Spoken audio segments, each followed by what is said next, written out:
The three people on the left are actors.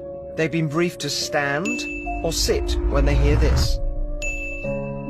Everyone else that's brought in is a genuine shortlisted applicant. They've been given no instructions other than to fill out their forms. My team and I were secretly watching from another room.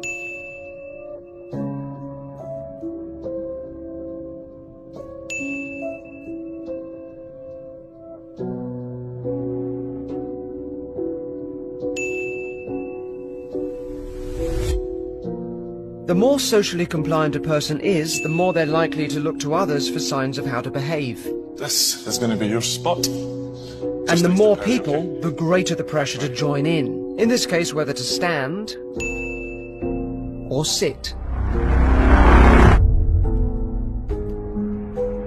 Those people that didn't follow the crowd